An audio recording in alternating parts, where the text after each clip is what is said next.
സാമൂഹിക മര്യാദ പുലർത്തുക, അല്ലെങ്കിൽ വിനയത്തോടുകൂടി പെരുമാറുക, അങ്ങനെയുള്ള ആളുകളുടെ എണ്ണം നമ്മുടെ സമൂഹത്തിൽ കുറഞ്ഞ് വന്നുകൊണ്ടിരിക്കുകയാണ്. മര്യാദ കാണിക്കുന്നവരെന്തോ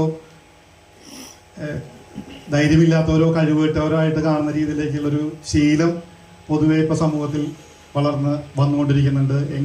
എന്നാൽ പോലും എന്നും എല്ലാവരോടും വളരെ മര്യാദ കൂടി പെരുമാറുകയും അതുപോലെ സാമൂഹ്യ ഉത്തരവാദിത്തം ഏറ്റെടുത്തുകൊണ്ടുള്ള മുല്ലപ്പെരിയാർ സമരസമിതി പോലുള്ള പരിപാടികളിൽ നേതൃത്വം കൊടുക്കുകയും JCI പോലുള്ള ഇന്റർനാഷണൽ സംഘടനകളുടെ പറവൂര് തലമുറകളെ പ്രചോദിപ്പിക്കാൻ വേണ്ടിയുള്ള പ്രവർത്തനങ്ങൾക്ക് ചുക്കാൻ പിടിക്കുകയെല്ലാം ചെയ്യുന്ന ഒരു വ്യക്തിയാണ് നമ്മുടെ അടുത്ത പ്രഭാഷകൻ, ബഹുമാനപ്പെട്ട ശ്രീ നിരീഷ് ജോസിനെ സാമൂഹിക മര്യാദ എന്ന് പറയുന്ന വിഷയം അവതരിപ്പിക്കാൻ വേണ്ടി വേദിയിലേക്ക് എല്ലാവർക്കും വേണ്ടി ഹാർദവമായി സ്വാഗതം ചെയ്യുന്നു.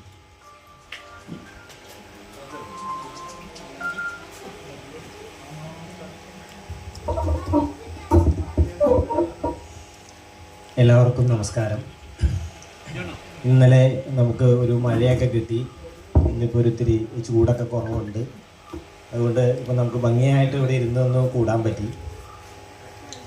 ആദ്യമായിട്ട് ഞാൻ ഇങ്ങനെ ഒരു അവസരം ഇവിടെ ഒരുക്കി തന്ന നമ്മുടെ പുലരി റെസിഡൻസ് അസോസിയേഷൻ്റെ ഭാരവാഹികൾക്ക് അഭിനന്ദിക്കുകയാണ്, അവരോട് നന്ദി അറിയിക്കുകയാണ്. ഇങ്ങനെയുള്ള ഒരു റെസിഡൻസ് അസോസിയേഷനുകളിൽ പോലുള്ള വേദികളിൽ മാത്രമാണ് നമ്മൾക്ക് ഓരോരുത്തർക്കും നമ്മളുടെ അയൽവക്കങ്ങളിലുള്ള നമ്മുടെ സുഹൃത്ത് വലയങ്ങളിൽപ്പെട്ടവരുമായിട്ട് ഓരോ വിഷയങ്ങൾ, നമ്മുടെ ഉള്ളിലുള്ള ഓരോ വിഷയങ്ങൾ പങ്കുവെക്കാനുള്ള ഒരു അവസരം കിട്ടുന്നുള്ളൂ. അല്ലാണ്ടുള്ള പൊതുവേദികളിൽ അങ്ങനെയുള്ള സാഹചര്യങ്ങൾ കുറവാണ്. നമ്മുടെ നാട് വളരെ മനോഹരമായ ഒരു നാട് തന്നെയാണ്, ആ കാര്യത്തിൽ ഒരു തർക്കമില്ല. മൺമറഞ്ഞ മഹാകവി ഗാനരചയിതാവ് P. ഭാസ്കരൻ്റെ വരികൾ, ശ്യാമസുന്ദരം കേരകേദാരം, ശ്യാമസുന്ദര കേരകേദാര ഭൂമി, ആ വരികൾ അന്വർത്ഥമാക്കുന്ന രീതിയിൽ തന്നെയാണ് നമ്മുടെ നാട്ടിലെ കാലാവസ്ഥയും നമ്മുടെ നാടിൻ്റെ മറ്റു ഭാവങ്ങളുമെല്ലാം. ഇപ്പോൾ നമ്മളിപ്പോൾ ഈ വേനൽക്കാലത്തൊക്കെ ചൂട്, മഴക്കാലത്ത് മഴ എന്നൊക്കെ നമുക്ക് ചില പരിഭവങ്ങളൊക്കെ ഉണ്ട് നമ്മുടെ നാടിനോടെന്നെങ്കിലും മറ്റുള്ള പ്രദേശങ്ങൾ, ഇന്ത്യയിലെ തന്നെ മറ്റു പ്രദേശങ്ങളുമായി നമ്മുടെ നാടിനെ താരതമ്യം ചെയ്യുമ്പോൾ നമ്മളെല്ലാം അനുഗ്രഹീതരാണ്. കാര്യം നമുക്കിവിടെ കൊടും ചൂടോ തണുപ്പോ, അതിയായ തണുപ്പോ ഒന്നും നമ്മൾ നേരിടേണ്ടി വരുന്നില്ല. അത് നമ്മൾ മനസ്സിലാക്കേണ്ടതാണ്. ആ ഒരു മനോഹാരിതയും ആ ഒരു സൗകര്യവും നമുക്കുണ്ട്. അങ്ങനെയുള്ളൊരു നാട്ടിലാണ് നമ്മൾ ജീവിച്ചു പോരുന്നത്. നമ്മളുടെ ഇപ്പോൾ ഒരു സമൂഹത്തിൻ്റെ ഭംഗിയായിട്ടുള്ള മുന്നോട്ട് പോക്ക്, ആ കാര്യത്തിൽ എൻ്റെ മനസ്സിൽ തോന്നിയിട്ടുള്ള 1-2-3 കാര്യങ്ങളുണ്ട്. എങ്ങനെയാണെങ്കിലാണ് ഒരു സമൂഹത്തിന്, പ്രത്യേകിച്ച് നമ്മുടെ കേരളത്തിൻ്റെ ഒരു കോണ്ടെക്സ്റ്റിൽ, കേരളത്തിൻ്റെ കേരളത്തിലെ ഒരു സ്ഥിതിഗതികൾ വെച്ച് നമ്മൾ ചിന്തിക്കുമ്പോൾ നമ്മൾ പുലർത്തിപ്പോരേണ്ട, നമ്മൾ മനസ്സിൽ വെക്കേണ്ട ചില കാര്യങ്ങൾ, അതിലൊന്നായിട്ട് എനിക്ക് തോന്നിയിട്ടുള്ളത് സമഭാവം പുലർത്തുക എന്നുള്ളതാണ്. നമ്മുടെ സമൂഹത്തിൽ, നമ്മുടെ അയൽവക്കങ്ങളിൽ പലതരത്തിലുള്ള സാമ്പത്തിക സാമൂഹിക അവസ്ഥകളിലുള്ളവരുണ്ട്. ഇവരോടൊക്കെ ഒരേ തരത്തിലുള്ള ഒരു മനോഭാവം വെച്ച് പുലർത്തി മുന്നോട്ട് പോകേണ്ടത് ഒരു സാമൂഹിക പൗരന്മാരെന്നുള്ള രീതിയിൽ നമ്മളുടെ ഉത്തരവാദിത്വം തന്നെയാണ്. അത് അടിവരയിട്ട് പറയേണ്ട കാര്യമാണത്. ആ കാര്യത്തിൽ നമ്മൾക്ക് ഇപ്പോൾ എനിക്ക് എടുത്തു പറയാവുന്ന ഒരു വ്യക്തിത്വം നമ്മുടെ ഭരതൻ മാഷ് തന്നെയാണ്. ഓരോ വ്യക്തിയോടും, സമൂഹത്തിൻ്റെ ഏത് തലത്തിൽപ്പെട്ട വ്യക്തിയോടായാലും അദ്ദേഹം കാണിച്ചിരുന്ന ആ ഒരു സമഭാവം, അതെൻ്റെ മനസ്സിൽ എപ്പോഴും ഉണ്ട്. അത് എടുത്തു പറയേണ്ട ഒരു കാര്യം തന്നെയാണ്. നമ്മളെപ്പോഴും മനസ്സിൽ വെച്ചുകൊണ്ട്, ആ ഒരു കാര്യം മനസ്സിൽ വെച്ചുകൊണ്ട് വേണം നമ്മളുടെ ഓരോ ചുവടുവെപ്പും. നമ്മളുടെ സമഭാവത്തിൻ്റെ കാര്യം നമ്മൾ പറയുമ്പോൾ, നമ്മുടെ ഭക്തകവികളിലുള്ള ആളായിരുന്ന പൂന്താനം, അദ്ദേഹത്തിൻ്റെ ജ്ഞാനപ്പാനയിൽ എന്നുള്ള വരികൾ, 2-4 ദിനം കൊണ്ടൊരുത്തനെ തണ്ടിലേറ്റുന്നതും ഭവാൻ, മാളിക മുകളേറിയ മന്നൻ്റെ തോളിൽ മാറാപ്പു കയറ്റുന്നതും ഭവാൻ.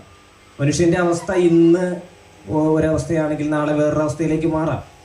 അത് നല്ലൊരവസ്ഥ, നമ്മളെല്ലാം വിവക്ഷിക്കുന്ന നല്ലതെന്ന് പറയുന്ന ഒരവസ്ഥയിൽ നിന്നും താഴേക്കോ, നമ്മളെല്ലാം ചിന്തിക്കുന്ന മോശമെന്ന് പറയുന്ന ഒരവസ്ഥയിൽ നിന്നും മുകളിലേക്കോ വരാൻ അധികം സമയമൊന്നും വേണ്ട.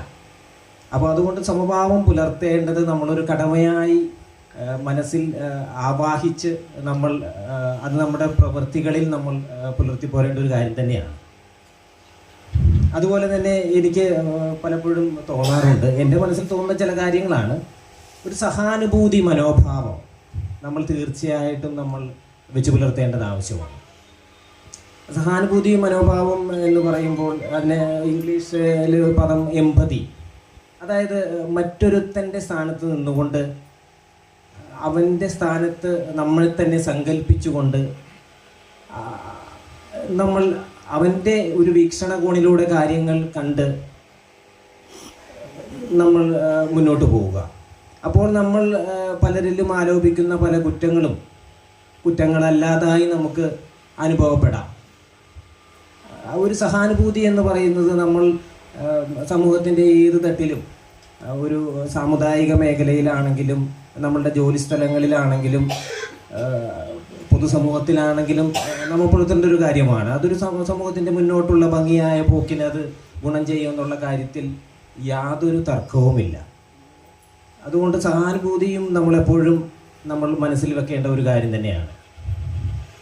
പിന്നെ ഇപ്പം നമ്മുടെ ഒരു സമൂഹത്തിൻ്റെ, നമ്മുടെ കേരള സമൂഹത്തിൻ്റെ ഒരു കാര്യം പറയുകയാണെങ്കിൽ, പിന്നെ ഒരു പ്രധാന പ്രശ്നമായിട്ട് അല്ലെങ്കിൽ നമ്മൾ പരിശ്രമിച്ചാൽ ഒഴിവാക്കാവുന്ന ഒരു കാര്യമാണ് മാലിന്യ നിർമ്മാർജ്ജനം. ഇതിൽ തന്നെ എടുത്തു പറയേണ്ടത് പ്ലാസ്റ്റിക് മാലിന്യങ്ങളുടെ നിർമ്മാർജ്ജനം. അത് നമ്മൾ ഇപ്പോൾ മാലിന്യമുക്ത നവകേരളം എന്ന് പറയുന്ന ഗവൺമെൻറ്റിൻ്റെ ഒരു ക്യാമ്പയിൻ നിലവിലുണ്ട്. ഇതിനോടെല്ലാം സഹകരിച്ച് ആ ഒരു ക്യാമ്പയിൻ്റെ ചുവട് പിടിച്ചുകൊണ്ട് തദ്ദേശ സ്വയംഭരണ സ്ഥാപനങ്ങൾ, ത്രിതല പഞ്ചായത്തുകളുടെ ഭാഗമായി ഹരിതകർമ്മ സേനകൾ തദ്ദേശീയമായി രൂപവൽക്കരിച്ചിട്ടുണ്ട്. ഇവരോടെല്ലാം പരമാവധി സഹകരിച്ചുകൊണ്ട് പ്ലാസ്റ്റിക് മാലിന്യത്തെ നമ്മൾ ഓടിക്കേണ്ടതാണ്. കാര്യം തീർച്ചയായിട്ടും നമ്മുടെ നാട്ടിൽ നിന്ന് ഓടിക്കേണ്ടതാണ്. കാര്യം ഇതിന് ഒരു രൂപാന്തരണം സംഭവിക്കുന്നില്ല. അത് നമ്മുടെ ഈ പരിസ്ഥിതിയിൽ തന്നെ കിടന്നുകൊണ്ട് അവൻ തലമുറകളോളം നമ്മളെ കഷ്ടപ്പെടുത്തും, നമ്മുടെ തലമുറകളെ കഷ്ടപ്പെടുത്തും, തലമുറകളെ രോഗബാധിതരാക്കും. അതുകൊണ്ട് പ്ലാസ്റ്റിക് മാലിന്യത്തോടൊരു സന്ധിയില്ലാ സമരത്തിന് നമ്മൾ മുന്നോട്ട് ഇറങ്ങേണ്ടതാണ്. അത് ഓരോരുത്തർക്കും തോന്നി നമ്മളത് നമ്മളുടെ വീടുകളിൽ തന്നെ നമ്മൾ കൊച്ചുകുട്ടികളെയും ഒക്കെ പറഞ്ഞ് മനസ്സിലാക്കേണ്ടതാണ്. നമ്മളിപ്പോൾ സിലബസിൽ അതിൻ്റെ പ്രാധാന്യമൊക്കെ ഉൾക്കൊള്ളിച്ച് തുടങ്ങിയിട്ടുണ്ട്. അതോടൊപ്പം നമ്മൾ മാതൃകയാകണം ആ കാര്യങ്ങളിൽ. പ്ലാസ്റ്റിക് മാലിന്യങ്ങളുടെ നിർമ്മാർജ്ജനം, അതേപോലെ തന്നെ റോഡ് സുരക്ഷ.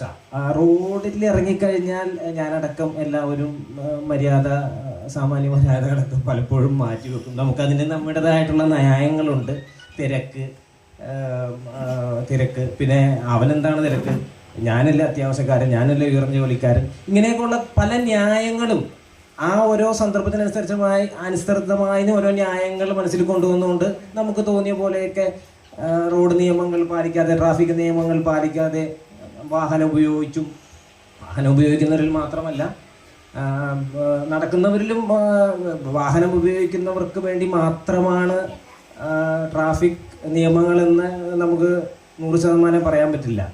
റോഡിൽ സഞ്ചരിക്കുന്ന ഓരോ വ്യക്തിയും, കാൽനടക്കാരനും സൈക്കിൾ ചവിട്ടുന്ന ഒരു വ്യക്തിയും എല്ലാം റോഡിലെ നിയമങ്ങൾ പാലിക്കാൻ ബാധ്യസ്ഥനാണ്. ആ ഒരു രീതിയിൽ പോയാൽ കാര്യം നമ്മളുടെ നാട് ഏകദേശം എനിക്ക് തോന്നുന്നു ഒരു വർഷം ഒരു 3000 ചില്ലാൻ മരണങ്ങളെങ്കിലും നമ്മുടെ റോഡുകളിൽ നടക്കുന്നുണ്ട്. അതാണോ അതിൽ കൂടുതലാണോ എന്നറിയില്ല.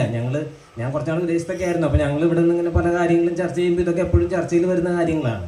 അപ്പോൾ റോഡ് നിയമങ്ങൾ, ട്രാഫിക് നിയമങ്ങളുടെ ഒരു പരിശീലനം നമ്മളും സ്വയം പരിശീലിക്കലും അതേപോലെ വരും തലമുറയെ പരിശീലിപ്പിക്കലും ഇതെല്ലാം പ്രധാന കാര്യങ്ങളാണ്. ഇങ്ങനെയുള്ള കുറച്ച് കാര്യങ്ങളാണ് എനിക്ക് നമ്മുടെ സമൂഹത്തിൽ നമ്മളെക്കൊണ്ട് ചെയ്യാൻ പറ്റുന്ന വലിയ ബുദ്ധിമുട്ടില്ലാണ്ട് ചെയ്യാൻ പറ്റുന്ന കാര്യങ്ങളായിട്ട് എൻ്റെ മനസ്സിൽ തോന്നിയത്. അപ്പോൾ അതൊന്നും നിങ്ങളായിട്ടൊന്ന് ഷെയർ ചെയ്യാനുള്ള ഒരു അവസരം ഇവിടെ ഒരുക്കി തന്നു. വളരെ നന്ദി. എല്ലാവർക്കും ഒരിക്കൽ കൂടി നന്ദി. Thank you.